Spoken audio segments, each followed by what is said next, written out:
everybody. Welcome to another Lead In With Lorne. It's so great to hang out with you this Monday. And you know, I'm a little bit edgy this Monday morning because I was kind of irked by an HBR article that I'm going to refer to in a minute that I think was just flat out pandering to CEOs and I think was wrong-headed. You know, the really great thing to start to hear and see is that leaders and employees at every level are talking about getting past the pandemic, right? That's the only time I'm going to use the pandemic word.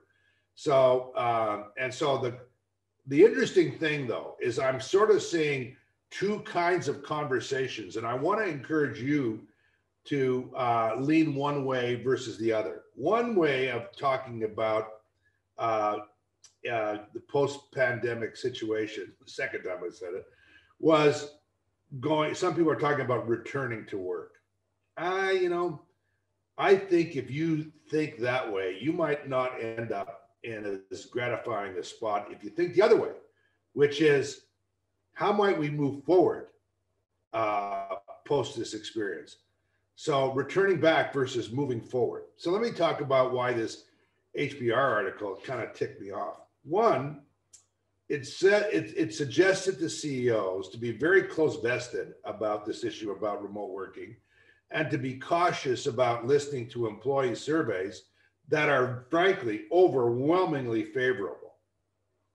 And what I'm concerned about is that somehow the premise behind that is that the reason it's overwhelmingly favorable for employees to want to have autonomy and flexibility to be able to work in ways where they have more control of where they show up and when they work. And I'm talking about knowledge workers mostly, right? Is because they get to fool around more. They're not as productive, or we can't see what they're doing. And it's a one-sided employee view. And I think that is misguided.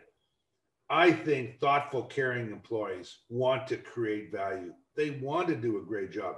They also want to have a little bit more control around when and how they can do it. And they realize there's a lot of waste for many of them on mindless commutes to and from a workplace. The second part of the article that really buzzed me was that it suggested that, oh golly gee, please listen to your managers more than your quote employees because, oh, it's so hard for them to manage remotely. You know, it's just tough to try and create collaboration, and it's so hard to really bring people together. And gosh, it's so easier when managers can just count cars in the parking lot or see heads crunched over a cubicle row after row, because then they really know people are working, don't they? And I'm being kind of a smartass, and that's not really probably very nice. But anyway, it kind of ticked me off a little bit because I think great leaders, yes, it's more challenging in some ways, but it's also can be highly more productive. You can get better results a lot of times because, in theory, for a lot of your team members, they've got an extra hour or something in between at the end of each one of their days where they're doing stuff. Or they've got other ways that they can take care of personal time without having to, go and book time off. Or they're, like I was last week, had a bit of a cold and I still work, but I didn't come in and infect everybody when I did it. So you get the drift. There's, be careful about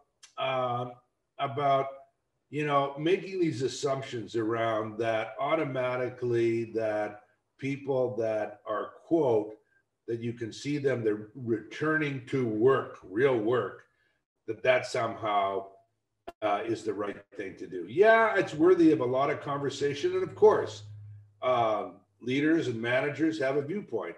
And the question might be, though, how might we? Not should we or shouldn't we, but how might we? Team members the same way. How might we? And CEOs, what is the best overall for? Because at the end of the day, it's people that make your business phenomenal. Not the policy on hours of work by themselves. So that's where I think we ought to have the conversation. How might we go forward? Yay, we're starting to talk about very thoughtfully around real plans post the pandemic. Let's get after it by going forward and but let's open it up and not make assumptions that can get us to just a little bit, inch a bit better of even where we were before. Let's take us to a whole nother better place. And that is it. A little ticked off and edgy this morning, but I hope it maybe kind of fires you up a little bit around the kind of conversations you're going to have in your organization. It's important you're part of them, and you help craft that path forward. Enjoy it, have fun, have a great week. Hang out with us on our socials. I hope you come to understand the importance of creating belonging. That adds to that puts me back and we in the right way, kind of way for greater results. Hang out with us on the culture side. Every culture step forward, advancing a culture is good for everybody, all of us. Thanks. Hope to see you again next Monday. Bye for now.